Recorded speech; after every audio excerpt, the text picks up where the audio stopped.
नीप करोली बाबा, जिनका भव्य मंदिर देवभूमि उत्तराखंड में है, जिसे कैंची धाम के नाम से जाना जाता है, जहां वर्ष भर श्रद्धालुओं की भीड़ जमा होती है और नीप करोली बाबा के दर्शन का सौभाग्य प्राप्त करती है।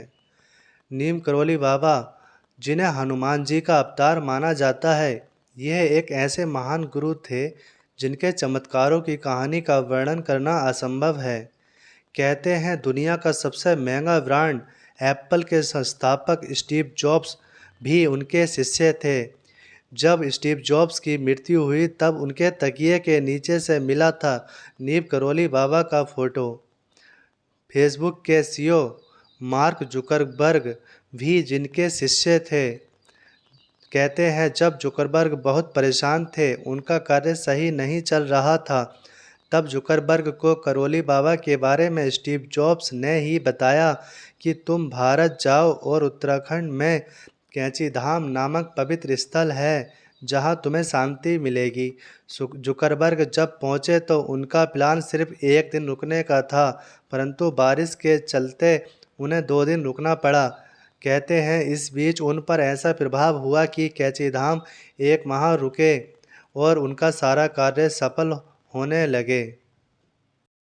नीप करोली बाबा, न जाने कितने महान लोग इनके शिष्य थे, जैसे गोविंद बल्लभ पंत, जो यूपी के पहले मुख्यमंत्री बने, जूलिया रॉबर्ट, जो हॉलीवुड की महान अभिनेत्री थी, वह ऑस्कर विजेता भी रही हैं।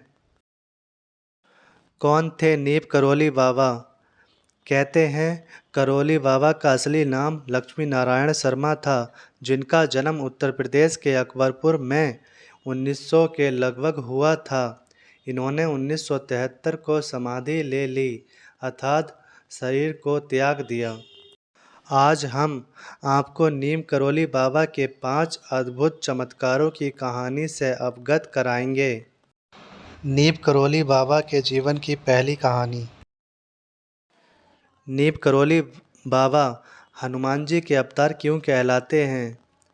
जब करोली बाबा का मन सांसारिक दुनिया से ऊबने लगा तब वह उत्तराखंड में भवाली से कुछ दूर एक घाटी पर पहुंचते हैं और सड़क के किनारे बैठे किसी व्यक्ति से कहते हैं, पूरन मुझे भूख लगी है, मुझे कुछ खाने को चाहिए। वह व्यक्ति सोच में पड़ गया कि उन्हें मेरा नाम कैसे पता चला।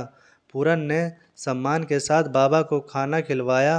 खाना खाने के बाद बाबा कुछ लोगों के साथ पहाड़ी पर गए और बोले, इस पत्थर को हटाओ। जब पत्थर को हटाया गया तो वहाँ एक गुफा थी। ये सब देखकर स्थानीय लोगों ने सोचा, हमें तो आज तक इस गुफा के बारे में पता नहीं चला। बाबा ने उस जगह पर हनुमान जी की प्रतिमा स्थापित की।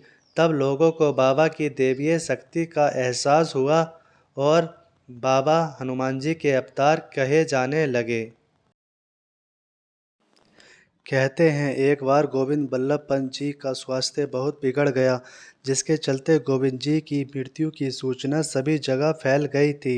ये सूचना जब कोई व्यक्ति करोली बाबा के पास लेकर पहुंचा तो उन्होंने साफ इनकार कर दिया कि गोविंद जी का समय अभी नहीं आया है, और बाबा की बात सत्य निकली। गोविंद जी स्वस्थ होकर वापस अपने घर आए। एक बार करोली बाबा दिल्ली गए हुए थे और वहाँ सभा में लोगों से बात कर रहे थे। तभी उनकी नज़र एक बांग्लादेशी व्यक्ति पर पड़ी जो बहुत ही चिंतित था। उन्होंने उसको बुलाया और कहा, तुम टेंशन मत लो, तुम्हारा भाई जल्द घर वापस आ जाएगा और देश का राजा बनेगा। ये सब सुनकर वे व्यक्ति और परेशान हो गया। उसने सोचा कि मेरा भाई पाकिस्तान की कैद में है और बाबा कह रहे हैं कि मेरा भाई राजा बनेगा।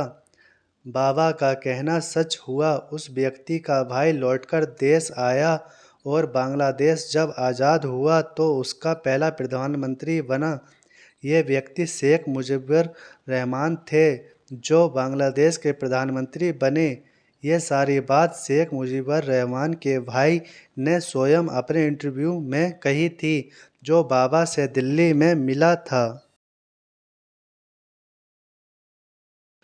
एक बार करौली बाबा भ्रमण करते समय एक गांव से गुजरे, जहां उन्हें रात हो गई और रात को वे एक बूढ़े दंपत्ति के घर रुके।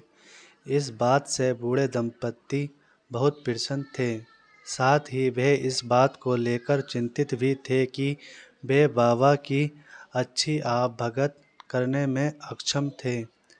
रात को सोते समय उन्होंने एक कंबल ओढ़ने के लिए बाबा को दिया और जब बाबा सो रहे थे तो बूढ़े दंपत्ति को लगा कि कंबल के अंदर से करहाने की आवाज़ आ रही है, जैसे कि कोई बाबा को मार रहा हो।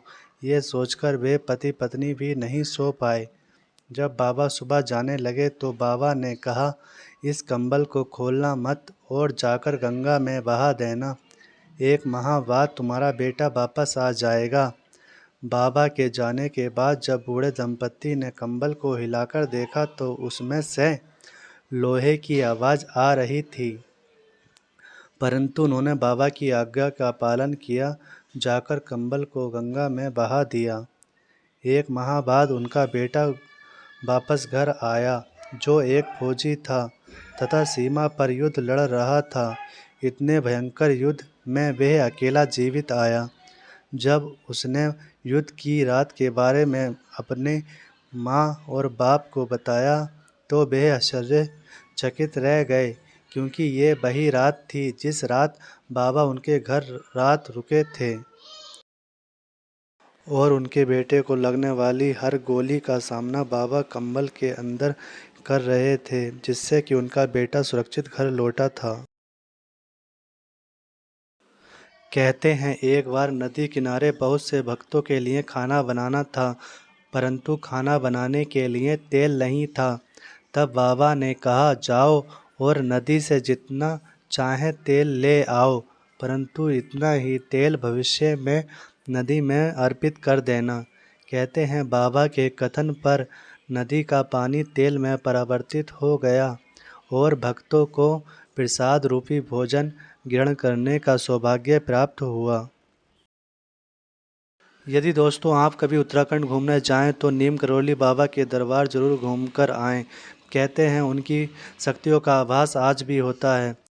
यदि जानकारी पसंद आई तो वीडियो को लाइक करें और हमारे चैनल को सब्सक्राइब करना ना भूलें। वीडियो में अंत तक बने रहने के लिए आपका बहुत बहुत धन्यवाद।